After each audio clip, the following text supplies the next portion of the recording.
si por ahí en la evaluación tengamos que hacer algún cálculo. ¿Ejercicio para el parcial? Sí, más allá de ser un choice, tal vez capaz que vaya alguna pregunta y hay que hacer un cálculo aparte Las para que son poder... de cálculo aparte son las de valor ganado, que seguramente el dato será cuál es la performance del proyecto, o sea, qué avance tiene cada tarea. Entonces ustedes tienen que ir multiplicando según lo que vimos en la clase teórica, ¿no? Eh, son ejercicios sencillos. Si uno comprendió la metodología, después el choice es simple. En realidad, para responder la pregunta que lleva cálculo, hay tres alternativas, entonces hay que hacer mínimos cálculos y responder cuál es la adecuada, ¿no? En el caso de redes, pasa lo mismo, es una red de mediano tamaño, no es tan complicada. Resolver la red, ver la duración o sea, del proyecto. A lo sumo podrá tener alguna pregunta de la holgura, si tiene holgura eh, tal actividad, o cuál sería el camino crítico, qué sé yo. El camino A, C, no sé, D, E, y así, bueno, elegir cuál es el camino crítico. En el parcial no entra la parte de la de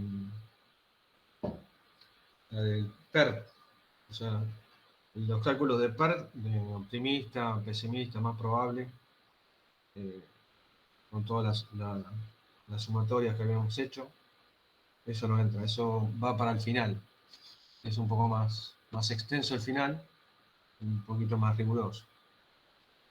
Eh, y en sí son preguntas sacadas también de muchas de las autoevaluaciones, así que si rindieron bien eso, no deberían tener ningún problema, sino repasar todo lo que vieron y nada más. ¿Está bien? Perfecto, gracias.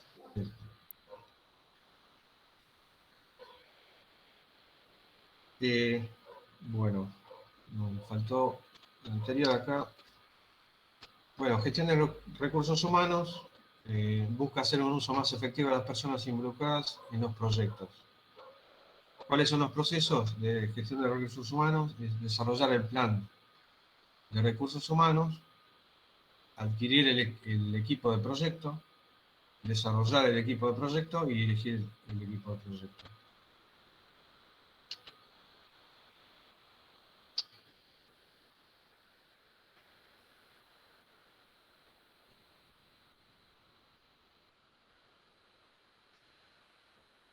Profe, creo que Eh, tiene un alumno a la espera de entrar. sí. A ver si puedo. Sí. Gracias, porque tengo No, nada, no acá. hay problema. Me gusta mucho el Meet, ¿no? Siempre utilizamos el Zoom, es de donde trabaja Matías. A veces, bueno, tienen reunión y no se puede utilizar. El Zoom ilimitado, ¿no? Eso es el que es pago. Eh, por eso a veces si estoy hablando por ahí no escucho el, el sonido de que están pidiendo acceso, así que gracias por avisar. No hay problema. Tenemos que ver, bueno, claves para manejar personas, estas claves, las teorías de motivación, influencia y poder, efectividad, eso es lo más que vamos a ver ahora.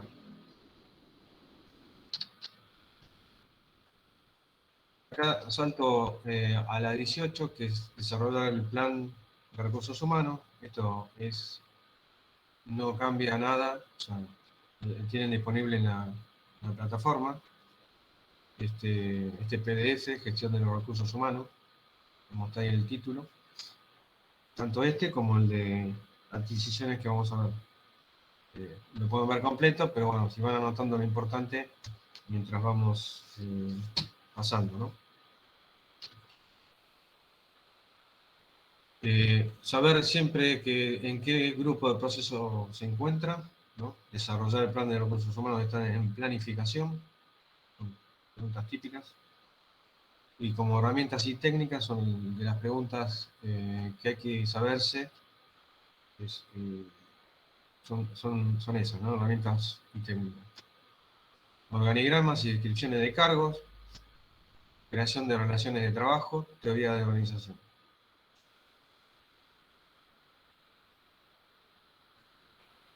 ¿En qué consiste planificar los recursos humanos? Implica identificar y documentar las funciones, o sea, los roles de cada recurso, cuáles son las responsabilidades y relaciones de subordinación del proyecto.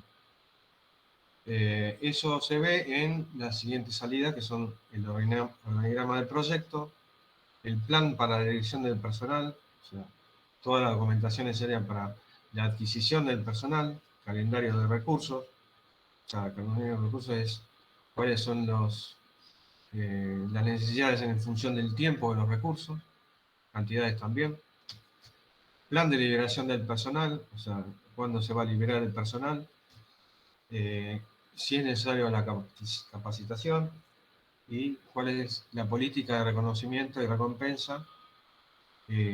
También eso se basa mucho en los procesos de la organización. A veces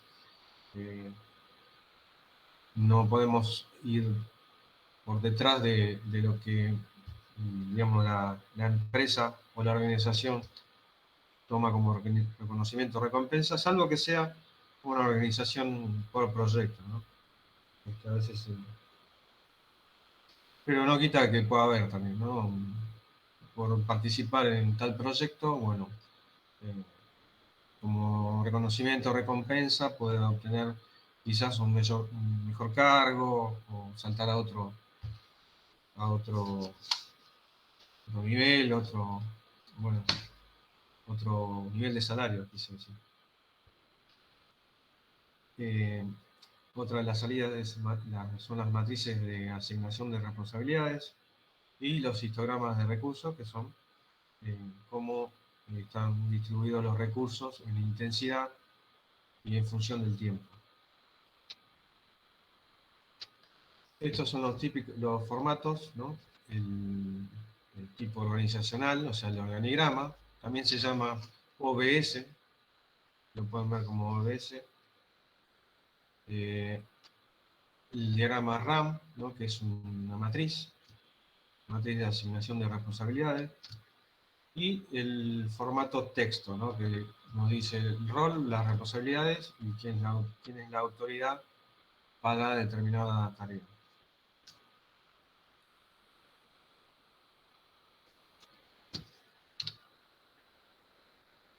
Este es un ejemplo, ¿no? de un organigrama. Tenemos arriba el sponsor, después el gerente del proyecto o director del proyecto, todas las áreas intervinientes.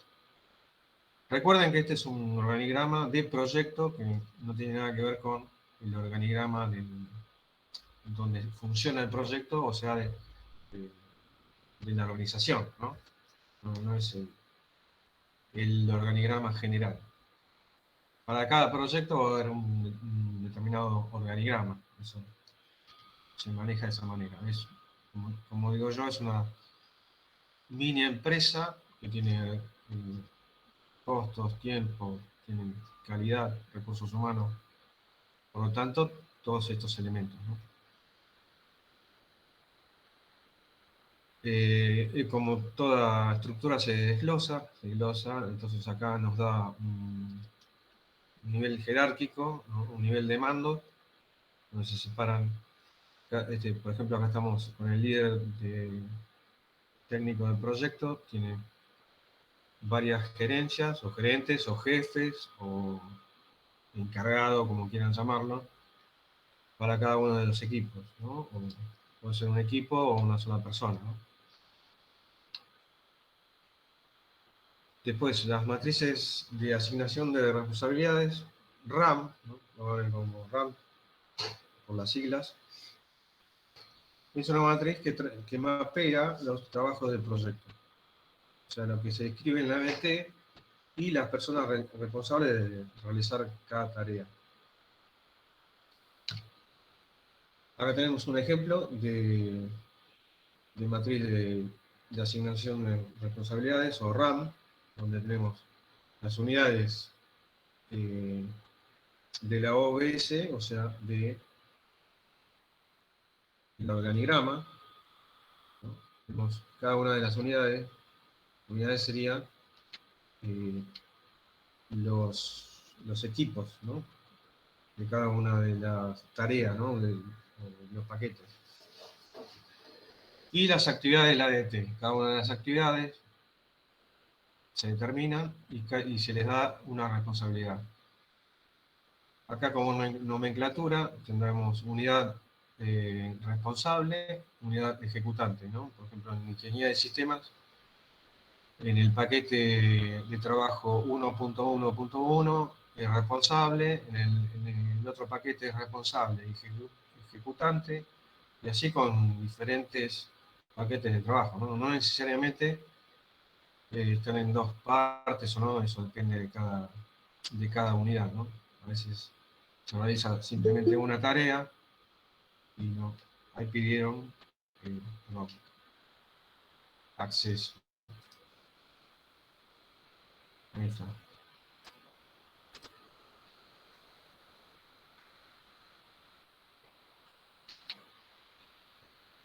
Después tenemos otro tipo de RAM, un poco más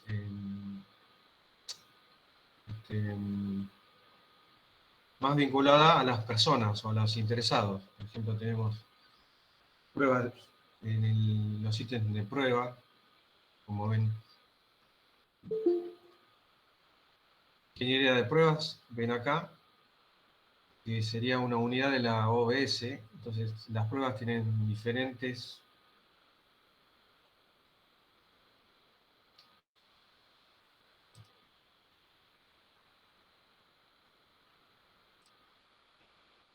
tareas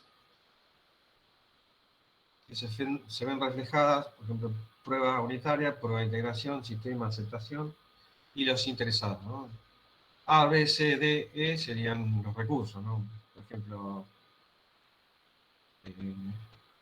Ana, Bruno, Carlos, Diego, Esther, por ejemplo, ¿no?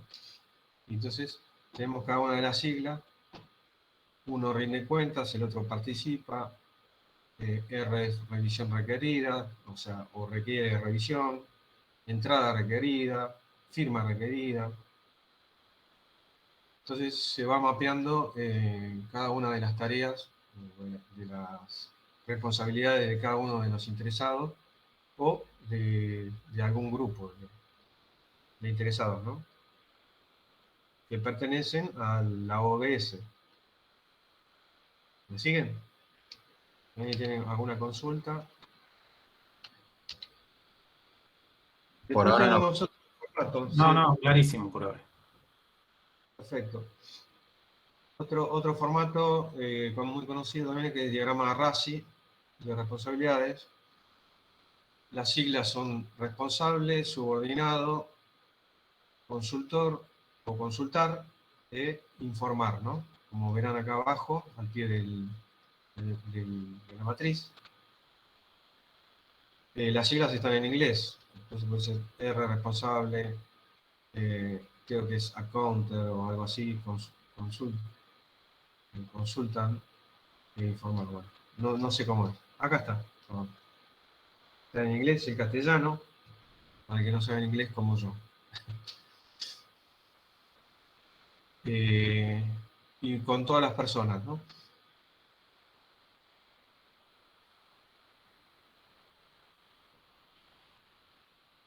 Es algo similar, ¿no? Pero uno es con personas, el otro es con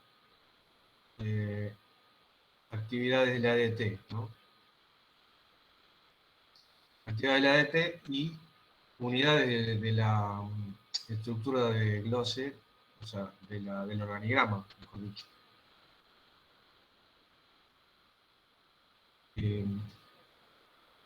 Voy a dejar de compartir para compartir otro ejemplo.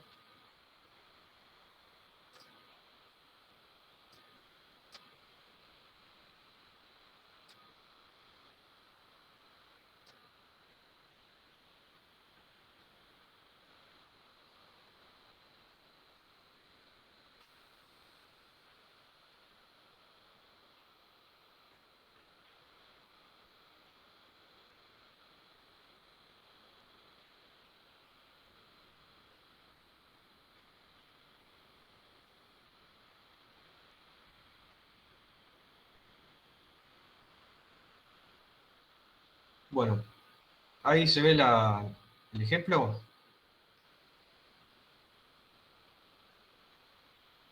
Sí, profesor. Sí, se ve. Bueno, me tienen que retroalimentar porque el MID es medio, o no sé si es mi sistema que está medio funcionando mal. Es medio aleatorio, ¿no? Tenemos el organigrama jerárquico. Esta es una matriz, una organización matricial, si se acuerdan, donde tenemos, hasta acá tenemos lo que cualquier organización tiene, ¿no? El gerente con todos los departamentos y todos los subordinados o todos los que forman parte del equipo, ¿no? Y se agrega la PMO, o sea, una gerencia de proyectos con diferentes directores de proyecto, en este caso el PM1, que tiene a cargo recursos de diferentes áreas, ¿no? o departamentos. Por ejemplo, tiene uno de producción, otro de marketing y otro de ingeniería. Y acá vemos el ejemplo, para este caso, de la matriz RAM de asignación de responsabilidades. Si la actividad es búsqueda de información, Marcela se encarga de ese trabajo. Estudio de mercado, Marcela. Análisis costo-beneficio, Rogelio. Son responsables de esa actividad. Y el otro ejemplo de matriz, o sea, la matriz RASI, es un poco más detallada porque me dice quién es el responsable, quién es el que aprueba, quién es el consultado y quién es el informado, ¿no? Es un poco más detallado el RASI. ¿Se entiende este ejemplo?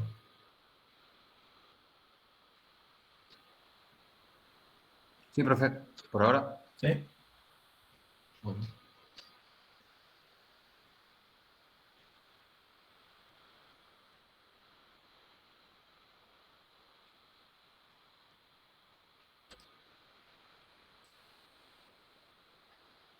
Bueno.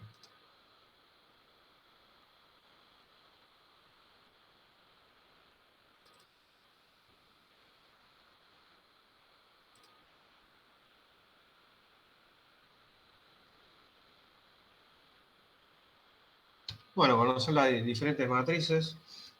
Estamos por la 26. Después, obtener los planes de gestión del personal con los histogramas de recursos. Que serían esto, ¿no? Esto sería la necesidad de trabajo, ¿no? Requerida para una determinada actividad en función del tiempo. Entonces, a partir de este histograma de recursos, nosotros vamos a asignar, como ven acá, un recurso. En una semana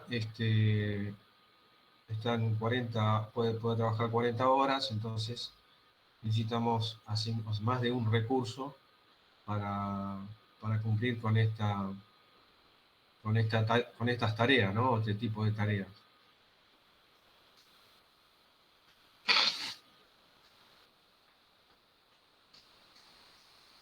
Me sirve este histograma, como para nivelar, lo primero que vemos acá que está, si nosotros nos basamos con un solo recurso, obviamente que vamos a tener una sobreasignación, entonces hay que equilibrar.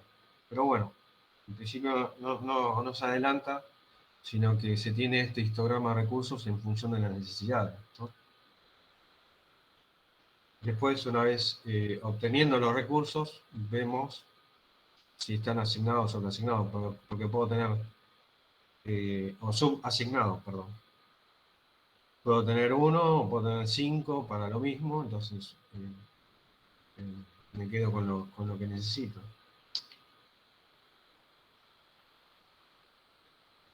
Pasamos a adquirir el equipo de proyecto, ¿no? En función de todas las necesidades, requerimientos, las matrices de asignación. Con estas herramientas y técnicas. Asignación previa. Ahí dice, estamos en el grupo de proceso de ejecución. Ya pasamos a la parte de ejecución, ¿no? No es planificación. Entonces, este proceso, ¿no? se realiza directamente cuando se ejecuta, porque cuando se está planificando no se sabe si el recurso está disponible o no. O sea, no se puede saber, entonces directamente lo pasan a ejecución. No entiendo muy bien, porque bueno, en algunos casos se puede, ¿no?, hacer en planificación, pero bueno, es una tarea de ejecución. Asignación previa es saber que, bueno, para cada tarea tenemos asignado previamente personas, ¿no?, que sabemos quién hace tareas, es como que ya queda como sobreentendido, ¿no? La persona indicada es esa y no hay otra, ¿no? O diversas personas o recursos. Luego, otra herramienta es negociar, porque tengo que negociar con los otros departamentos para obtener el recurso. O sea, lo primero que se hace es solicitar el recurso. Si no tengo disponible el recurso, hay que adquirir el recurso, por eso se llama adquisición.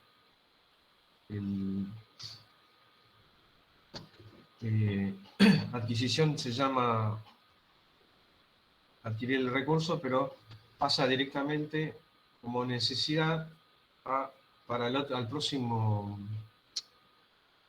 la próxima gestión, que es gestión de adquisiciones, ¿no? Se pasa como requisito. ¿Se entiende? Si no lo tengo disponible, lo tengo que adquirir y ya pasa como una especie de gestión de compra, ¿no? Gestión de las adquisiciones, antes era gestión de las compras. Se modificó eso porque compra es decir, bueno, es simplemente comprar, pero no solamente es eso, sino se puede alquilar o se puede, bueno, si estamos hablando de materiales, sí se compra, pero si estamos hablando de recursos humanos, se solicita. Y armar equipos virtuales, ¿no? A veces muchas tareas se realizan en forma remota o virtual, y es otra de las herramientas. 28, 30.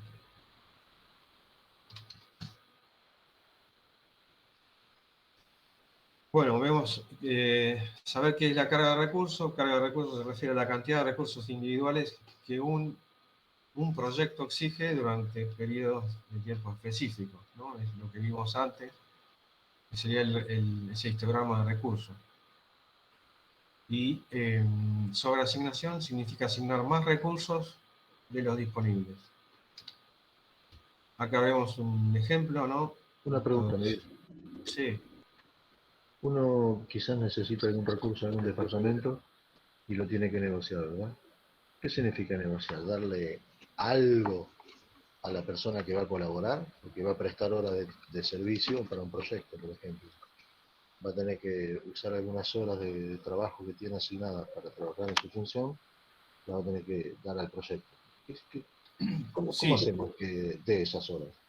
¿Hay que darle algo extra? ¿Hay que darle un día? ¿Hay que darle más plata? ¿Qué sé yo? ¿Cómo lo negociamos? ¿Cómo hacemos que sienta interés por pertenecer o trabajar en el proyecto? ¿Me explico? Sí, sí. por el hecho de estar dentro de una organización y el recurso tiene que estar asignado si el nivel de importancia del proyecto para la compañía, si agrega valor, bueno, si está dentro del,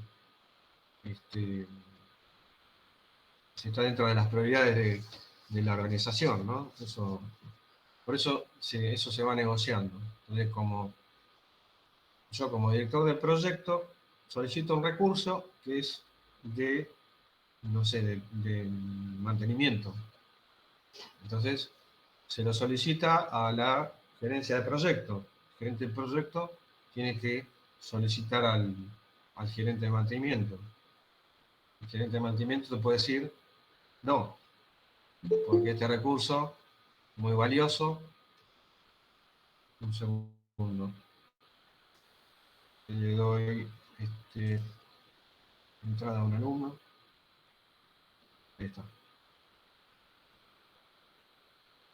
Ese recurso es muy valioso y entonces no puedo llegar con tal tarea o tengo que hacer otra cosa. Bueno, entonces, por eso está la fase de negociación. Entonces, si hay alguna incompatibilidad en cuanto a incompatibilidad en el sentido de prioridad, ¿no? Y pasamos a otras instancias, a hablar con el sponsor, con el gerente general y obtener el recurso o no. Entonces, si no tenemos ese recurso, tenemos que salir a adquirirlo en forma externa. ¿Entiendes? Okay. Pero el recurso, si está dentro de la compañía, tiene que estar disponible para el proyecto. Ok, gracias.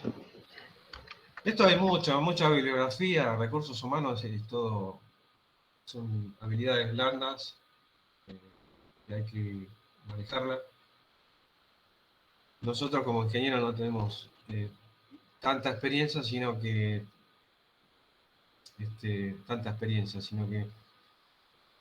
somos muy técnicos, o yo me considero muy técnico, entonces a veces hay que acudir a otros profesionales que nos ayuden con estas tareas, ¿no? De mejorar las capacidades de los recursos, bueno, las motivaciones, bueno, una serie de actividades, bueno, que lo vamos a ver someramente, como saber para conocer, simplemente, ¿no? Bueno, este histograma que está sobreasignado, como verán, ¿qué tenemos que hacer con esto, con este recurso que está en las dos primeras semanas, está normal, o al 100%, mejor dicho. Las otras 2 semanas está al 200%. ¿Qué es lo primero que se hace? Si nosotros analizamos el cronograma del proyecto,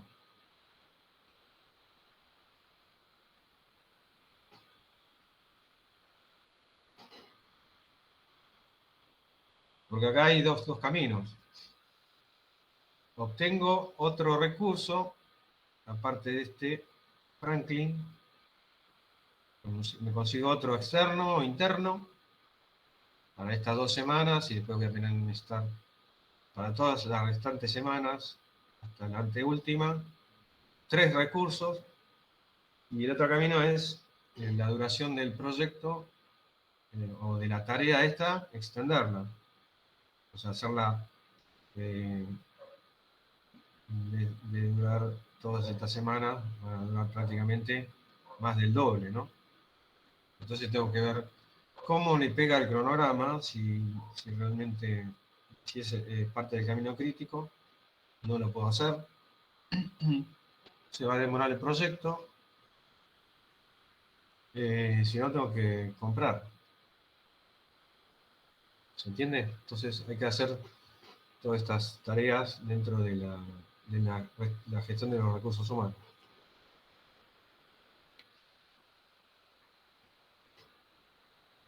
A nivel de recursos, a eso iba, por ejemplo, si tenemos 3 tareas que están vinculadas por estas flechas, ¿no? Que son actividades A, B y C, ¿no?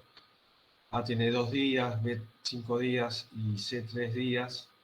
Yo tengo que realizar las 3 para llegar a concluir cierto paquete de trabajo, por ejemplo. Entonces vemos que está bastante desnivelada, ¿no? Necesitamos 8 trabajadores para las 2 primeras semanas, los 2 primeros días. Después tenemos 6 y después 4, entonces atraso la actividad C 2 semanas, entonces me quedo equilibrado. A veces se puede hacer, acá es como un ejemplo que salió muy de taquito, ¿no? O puedo atrasar la actividad A, cuando termina C, en esta posición, ¿no? ¿Lo ven? Continúo con A y obtengo lo mismo, ¿no? Esto nada más que se invierte A con C. Pero bueno, hay que también, sabiendo gestionar riesgos, si yo tengo acá este caso, si C sería una tarea riesgosa, ¿no? Una tarea riesgosa.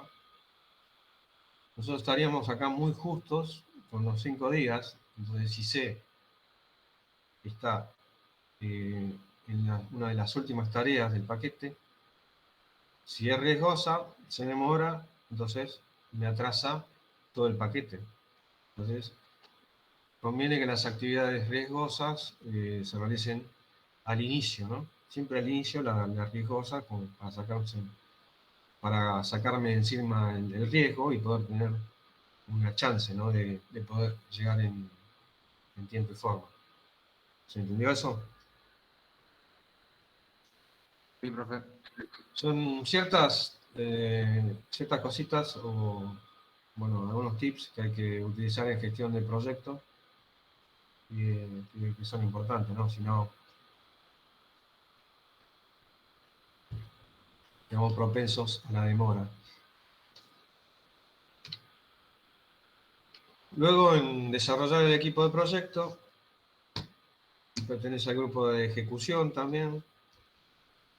Como herramientas y técnicas tenemos habilidades interpersonales, capacitar, actividades de desarrollo de equipo, eso que les hablé. Las reglas básicas del equipo, reubicaciones, reconocimientos y recompensas. Bueno, hay mucho de eso. No es intención de la cátedra y ver cada uno de los temas, porque bueno, es un campo que hay que tomarlo de otro modo, ¿no? Simplemente vamos a ver y solicitar, simplemente ver, solicitar en el sentido de las autoevaluaciones y los finales, lo básico, ¿no? De estos elementos.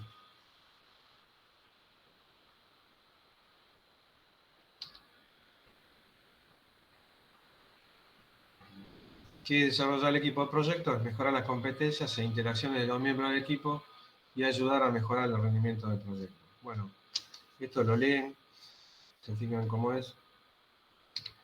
Pero bueno, hay un modelo, que es el modelo de Tuckman, para desarrollar el equipo, que es el que es en la mayoría de las preguntas o en el PMI también se pregunta lo mismo, es parte de la jerga de gestión de proyectos, ¿no? De gestión de recursos humanos de proyectos, este tipo de modelo, ¿no? Por ejemplo, cuando nosotros formamos equipos en proyectos, hay una primera fase que es de formación, preparación o orientación de las tareas, o sea, se unen equipos, a veces, o sea, no es como en producción continua que sabemos que tenemos compañeros que siempre nos vemos las caras todos los días, todo el año, durante 2, 3 años, si es que no pasamos a otra área de la organización, ¿no? Acá son equipos que se forman,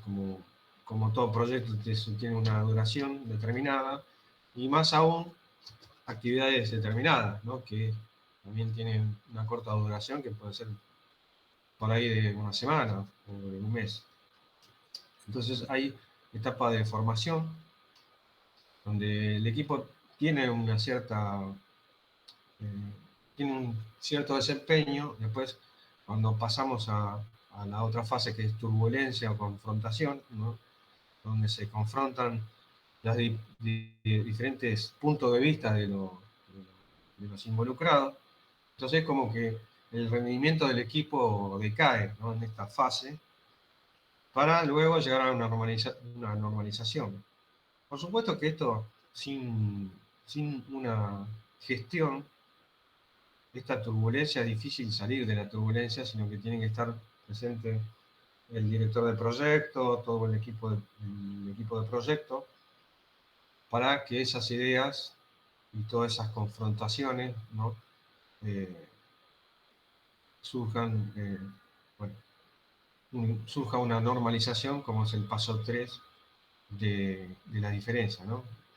Se establecen reglas, comportamientos, métodos y herramientas. Y el equipo desarrolla una identidad, o sea, en esa fase 3. Luego, en la fase 4 se llama la fase de desempeño, donde ya como que llega al máximo de funcionamiento, o de expertise, o de rendimiento de equipo, ¿no? Funciona como una unidad y se desarrolla hasta que finaliza tal actividad, y después se disuelve el equipo, ¿no? Se terminan las tareas y el equipo se disuelve. Cada uno va a formar parte de su departamento, o si es alguien externo, bueno, hasta tal fecha trabaja, ¿no?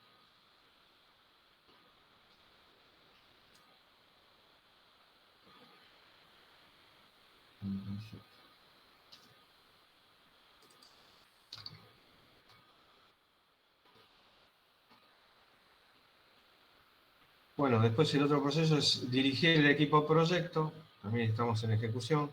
Fíjense que tenemos solamente una actividad que es planificación, es planificar los recursos humanos, y la mayoría estamos en ejecución. Tiene que fijarse siempre la materia del PMI, ¿no? Para saber cada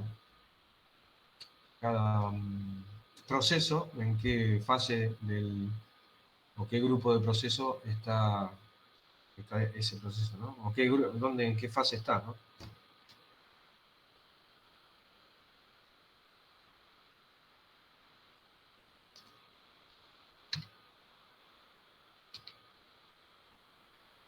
¿Cuáles son las herramientas y técnicas para dirigir el equipo de proyectos? Como importante: observación y conversación, evaluación del desempeño del equipo, gestión de conflictos, registro de polémicas.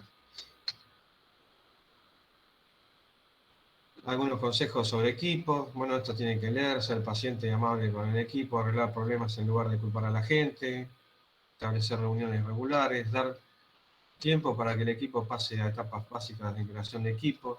O sea, esto es como el modelo de Tuckman. Hay que dar un poco de tiempo para que pueda pasar de fase a fase. O sea, no pensar que podemos pasar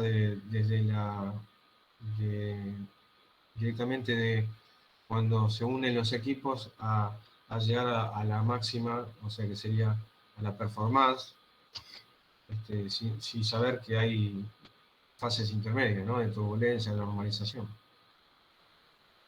Y limitar el tamaño de equipos de 3 a 7 miembros. Esto es un consejo, ¿no?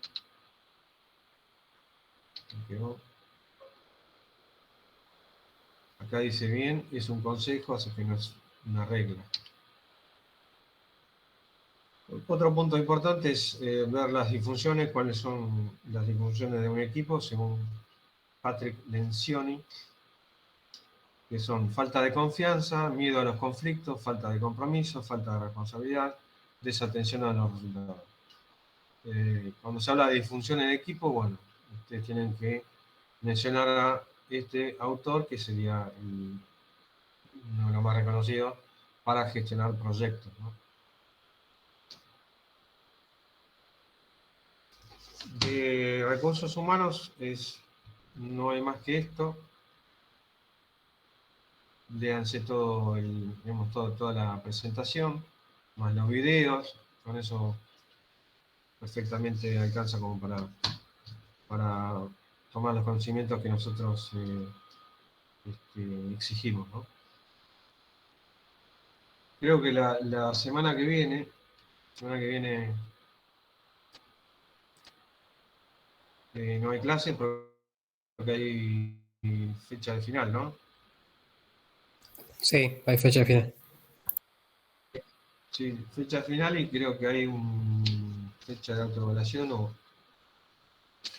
vencimiento de tiempos, no, recursos humanos y adquisición, o sea, estos dos temas. Sí, así es.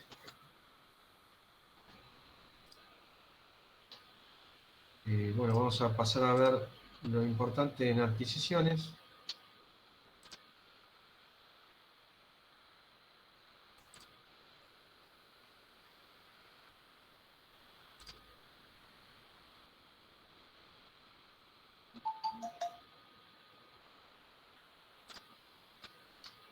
Ahí se ve. Sí, se ve. Sí, sí, Sí, Sí, sí. sí.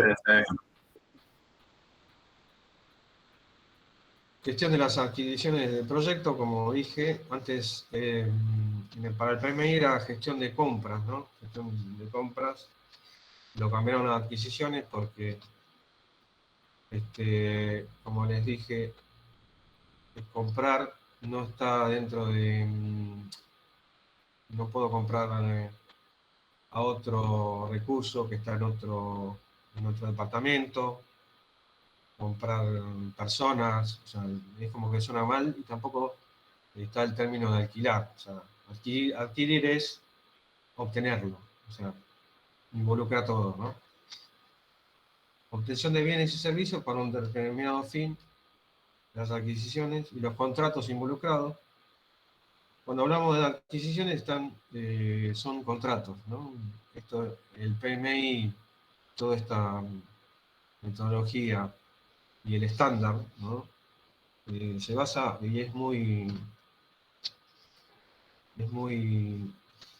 norteamericano, digamos, o estadounidense, donde ahí los contratos se cumplen o se cumplen. Entonces, y si no se cumplen, todo lo que no está en el contrato no forma parte del producto, bien o servicio. Entonces, ahí se basan todos los tipos de contratos en función de esa, bueno, de ese pensar, ¿no? Gestión de las adquisiciones está dentro de la matriz del PMI en casi todos los grupos de procesos, salvo en inicio, ¿no? Planificar las adquisiciones, conducir las adquisiciones, administrarlas y cerrarlas. Es como administrar los contratos, cerrar los contratos, conducirlos es chequear, evaluar, ver que se cumpla, y planificar es qué tipo de contrato, cómo voy a realizar las penalizaciones, cuáles son los parámetros, ¿no? De cada contrato.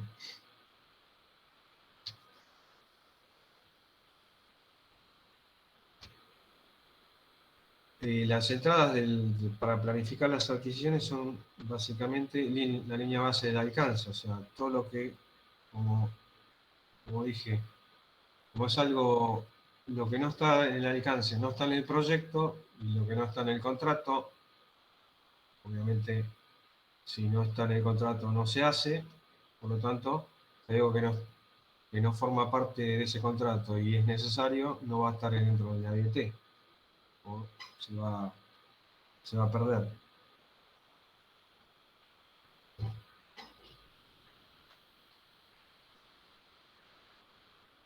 Luego necesito también toda la documentación de los requisitos, o sea, los requisitos del proyecto, los requisitos de tipo legal, de tipo contractual, acuerdos para trabajar en equipo. A veces, si esto se hace con diferentes empresas o con uniones de empresas, si nos asociamos con otra empresa, entonces necesitamos ese tipo de acuerdo, ¿no? y cuáles son las alianzas estratégicas. Esto pasa también con profesionales, por ejemplo, en caso de diferentes profesionales que se unen, ¿no? Unión temporal de empresa o de profesionales, para para realizar determinado proyecto. A mí me pasa muy frecuentemente que tengo que unirme con un arquitecto, con un ingeniero eléctrico, por ahí con otro profesional, ¿no? También me tocó con abogado, con contador, para realizar determinado proyecto. Entonces, se hacen esos acuerdos y son válidos o necesarios para las adquisiciones. Nos entramos a 14.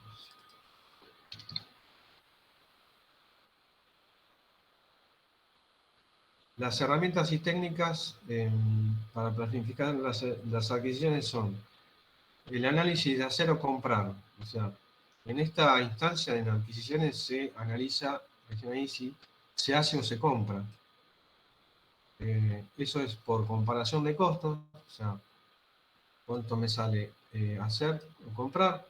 Bueno, hay que hacer una investigación, o sea, analizar costos, solicitarlo y decidir qué conviene, ¿no?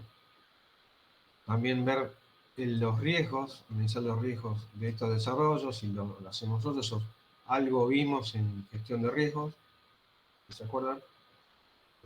A veces conviene comprar. Comprar estamos hablando de tercerizar, ¿no? Tercerizar o no hacer nada y contratar un seguro, por ejemplo. Todos esos parámetros. Y también el análisis de adquirir o alquilar, ¿no? Cuando se trata de equipos, a veces hay que comprar determinados equipos y no está de mal hacer el análisis de alquilarlo, porque si es algo temporal, muchas veces es más beneficioso alquilar que adquirirlo por el tema de quizás las roturas, los insumos, los repuestos. Bueno.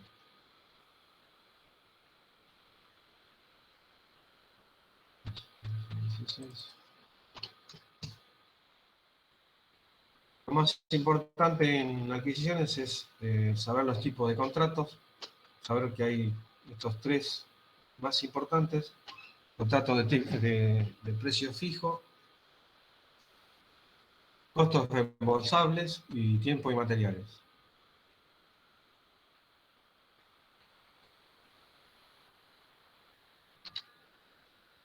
Los de precio fijo o suma global, ¿no? Es por un producto o un servicio bien definido, es un valor fijo, o sea, hay un precio fijo por un determinado servicio, ¿se entiende? Y hay de ese tipo de contrato fijo hay diferentes formas, ¿no? Precio fijo con incentivos con topes, precio fijo con incentivos dependientes y precio fijo con ajuste. No sé si alguno trabaja con esto, o trabaja con órdenes compra de este tipo. Si puede aportar algo, por decir algo, bueno, bienvenido sea su comentario. Pero bueno, lo Sí, que ahí manejamos... donde Sí, yo trabajo, no me acuerdo cómo se llama el indicador, pero la gente de ingeniería y mantenimiento sigue proyectos y tienen un indicador. Cuando ellos tienen un tope de disponibilidad de horas y se ve superado, ya directamente la decisión es contratar o comprar. Pero si tienen el conocimiento y el indicador avala que tienen tiempo, digamos, para hacerlo ellos, ahí se toma la decisión de hacerlo internamente, a la obra o a la mejora, lo que sea. claro, está bien. Sí, perfecto. Pero estamos hablando acá de tipo de contrato, ¿no? Si acá es un contrato, cuando yo estoy adquiriendo, si estamos en gestión de adquisiciones, estoy adquiriendo un bien o un servicio, ¿no? Puede ser material, puede ser un equipo, puede ser personas, ¿no? O puede ser un conjunto o un paquete de trabajo o un subproyecto, ¿no? Directamente. Que puede ser un producto, por eso acá dice un producto o servicio bien definido, ¿no? Total. Sí, casi siempre se usa con precio fijo. O sea, Sí, se detalla el trabajo, se hace un requerimiento de usuario y sale todo desde primero algo conceptual, después se va afinando el detalle y ahí el proveedor te dice, sale tanto, te fija los tiempos, bueno, se llega a un acuerdo, capaz que hay 2 o 3 presupuestos y se elige obviamente, a veces no se elige el más barato, a veces se elige también si el proveedor tiene experiencia o no, a veces eso pesa. Y bueno, siempre es sobre precio fijo.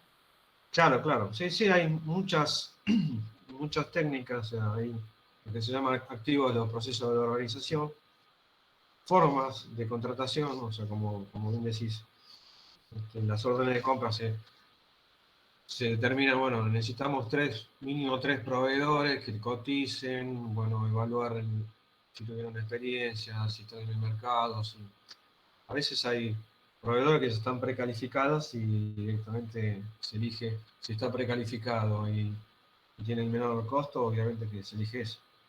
Pero bueno, en eso, bueno, hay un mundo y no vamos a entrar en esa complejidad. Pero bueno, sí saber estos tres tipos de contratos, como bien decís, el que más se usa es el de precio fijo porque es el más fácil de elaborar, ¿no? Porque nosotros hacemos un requerimiento, una serie de requerimientos, planos, planos de detalle, planos, bueno, una serie de documentación, se manda a cotizar y bueno, y se establece un precio determinado, ¿no? Un precio fijo o al mejor postor.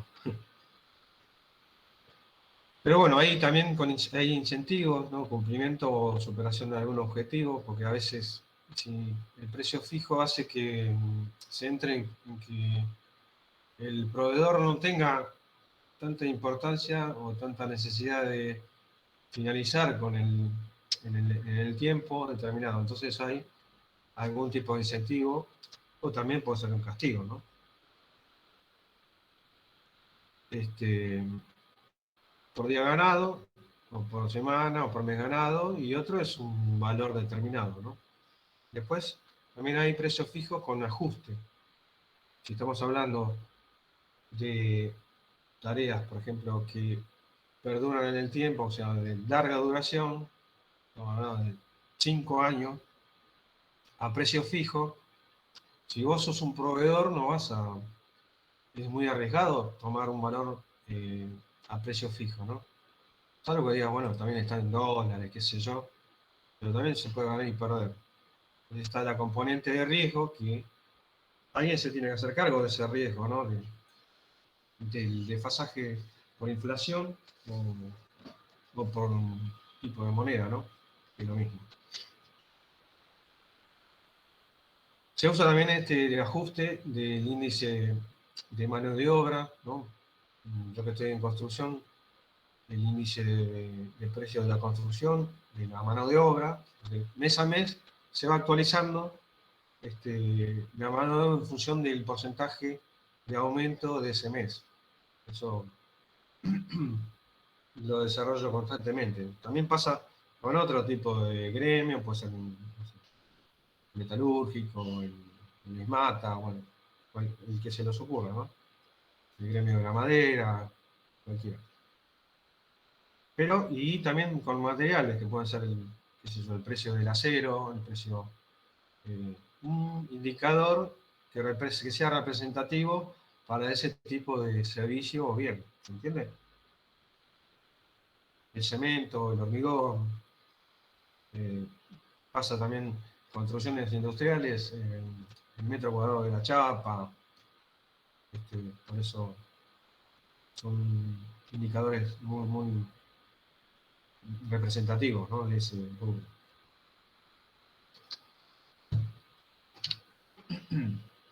Después está el de costos reembolsables, que sería, en la jerga se llama por tanto, ¿no? Cuando dicen se trabaja por tanto, por metro cuadrado, por hora. Entonces, Los costos son pagados por el comprador mientras se cobra un precio por el bien o servicio, ¿no? Costos más incentivos, o sea, reembolso de costos al vendedor. Cuando decimos vendedor, en este caso es el proveedor. Más un horario predeterminado, ¿no? Más un incentivo por cumplimiento de objetivos. Estos pueden ser diferentes variables, o sea, diferentes formas, no significa que sea tal como lo dice acá, ¿no? Yo trabajé mucho con proyectos donde eran costos reembolsables, que, en el sentido de que la mano de obra era un valor que estaba fijado en precio fijo, ¿no?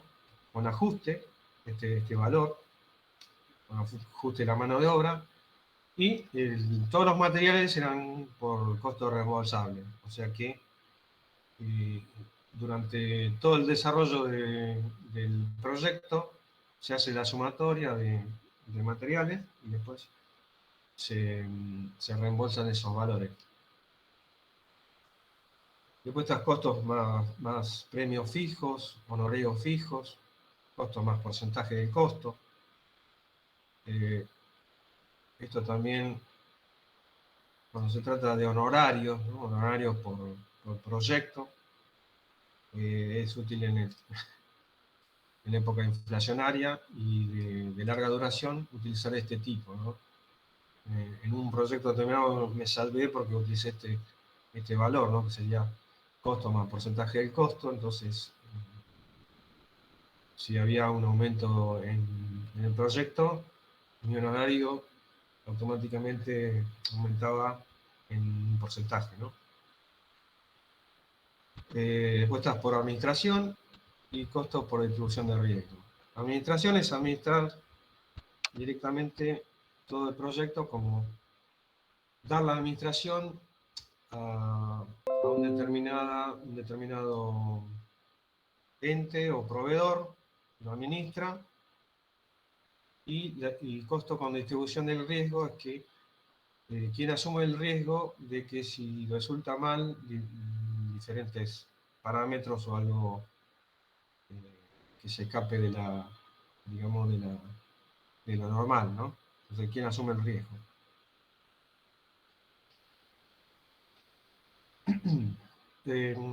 Algunas, digamos, algunas aclaraciones o menciones de acuerdo al precio fijo que,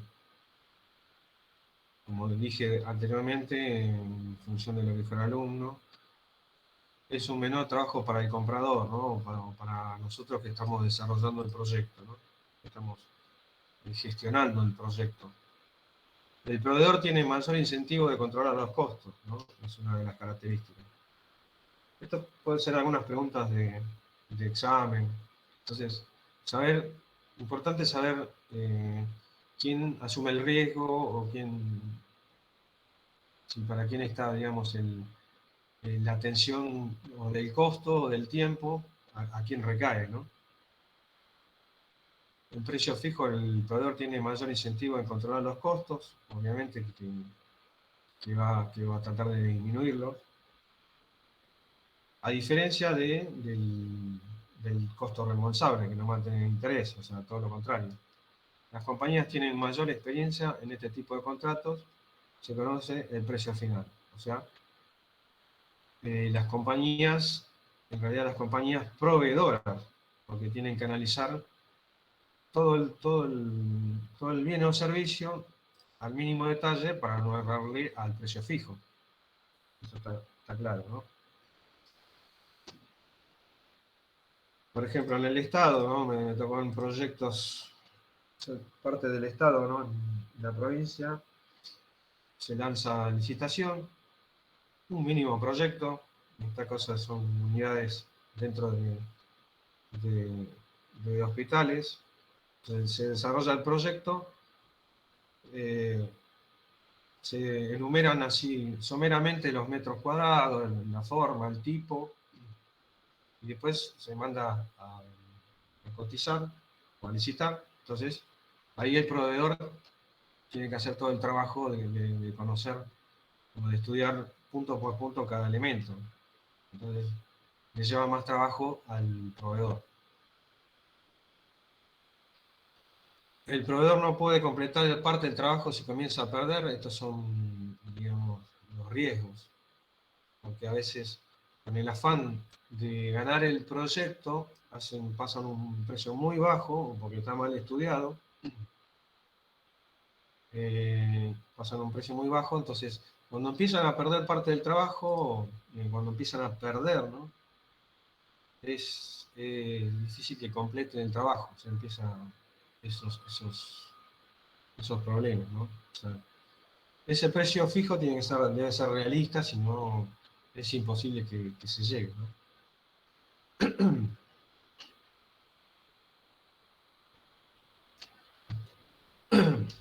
Por otro lado, el mayor trabajo de los compradores para redactar el SOW. El SOW es el enunciado del alcance del proyecto, ¿no? Ahí toda la información del alcance del proyecto debe estar bien detallado, porque el proveedor va a solicitar este detalle.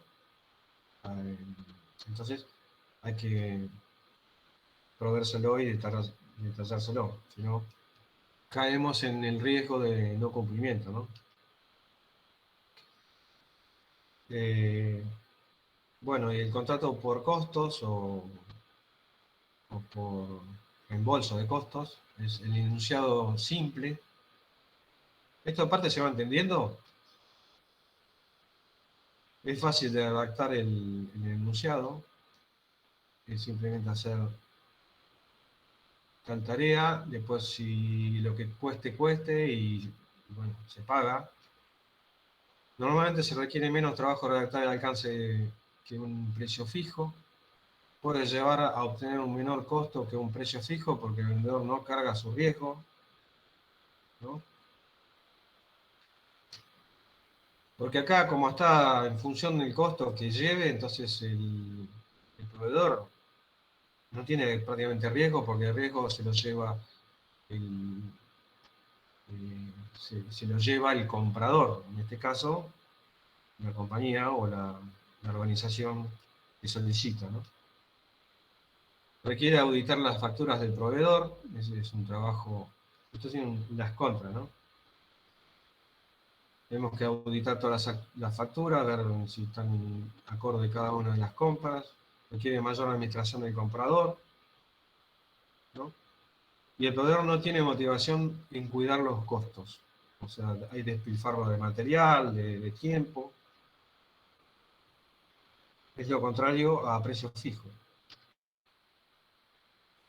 Y el tercer tipo, uno de los más usados o conocidos, es el de tiempo y materiales. Esto sucede cuando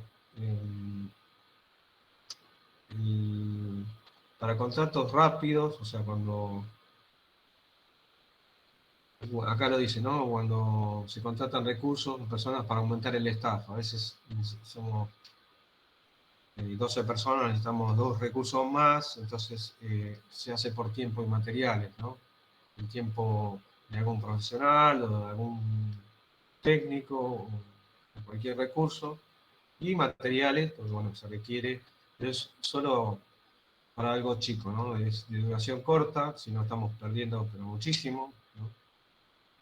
Es rápido de crear y como contra tiene pérdida en cada hora facturada, porque el tiempo se factura. El proveedor no tiene incentivo en controlar los costos, al igual que el caso anterior, y apropiado solo para proyectos cortos. No sirve para proyectos o actividades largas, ¿no? Porque se pierde mucho en este caso. Y se requiere el mayor control diario sobre los trabajos. Acá, bueno, hay que estar en el día a día, ¿no? A diferencia de precio fijo, que poco control, ¿no? Acá el que se va a mover es el proveedor, ¿no?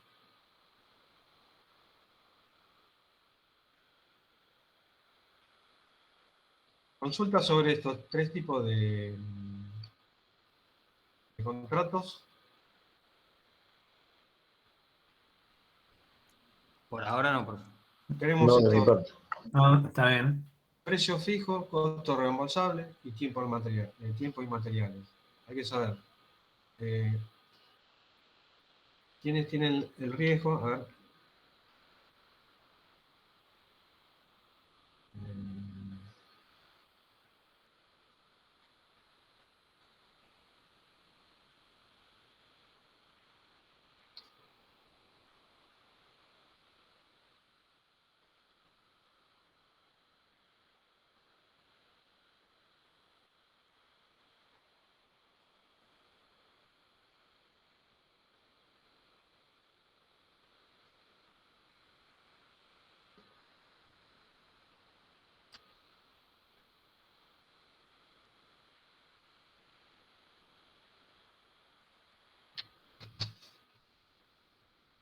Bueno, las características de estas 3.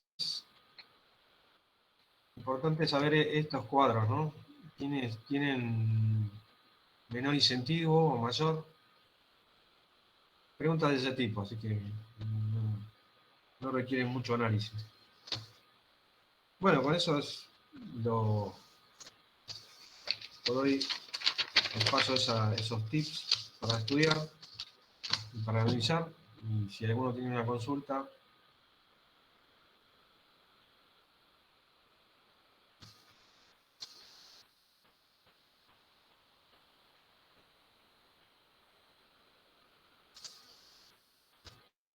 es difícil, bueno, ver todo antes de cada clase, pero bueno, no tiene mucha curiosidad, o sea, no es tan difícil estas unidades.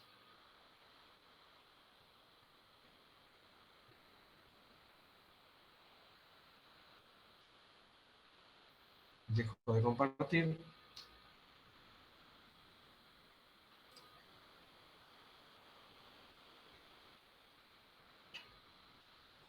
Bueno, si no tienen consultas, nos vemos entonces en el parcial.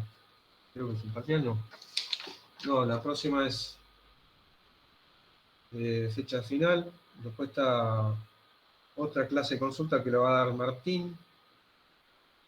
El 30, ¿no es? El examen, el 30 de este mes. El parcial es el 30, sí. Faltan unas cuantas clases. Entonces. Quedan 2 clases. Está una clase sobre diferentes tipos de proyectos que va a ser el 23. Después viene el parcial. ¿Y el 9 y el 16? ¿No hay clase? El 9 hay finales de mayo, o sea, el final intermedio, finales de mayo, no hay clase. Sí tienen vencimiento de la autoevaluación de estos dos módulos, ¿no? Entonces, Profe, disculpe, una consulta. sí. ¿Al final el parcial se va a dividir en 2? Sí, está en 2 partes. Está la parte de Matías y la parte de gestión de proyectos. Sí. Ok, gracias. Esto es multiple choice, no hay que hacer nada. O sea, hay que hacer mínimas cuentas a eso, bueno. No sé, Matías, lo que dijo en la parte de él, en la clase anterior.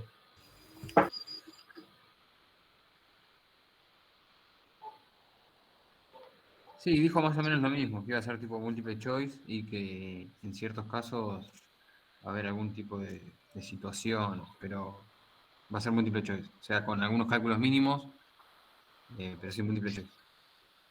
Claro, sí. Así es. Así que bueno, yo, nos vemos en la próxima clase. Yo en la clase del 23. Y bueno, en los finales de mayo, si alguno tiene alguna consulta, estamos ahí en el aula, en forma presencial, así que pueden ir y preguntar sin problema. Pueden preguntar de valor ganado, o sea, toda la parte, estoy hablando de gestión del proyecto, ¿no? Si pudieran resolver alguna red y tienen alguna duda, estoy a disposición, ¿no? Porque el final es también, todos tienen que hacer cuentas, entonces estamos nosotros esperando a que terminen los alumnos y en el medio podemos evacuar alguna duda, ¿no? Así que bueno, el que va, quiere ir, bienvenido. Muy bien. ¿No? Gracias, profe. Bueno, Buenas noches. gracias a todos. Suerte. Hasta luego, Gracias, profe. profesor. Buenas Hasta la noches. próxima.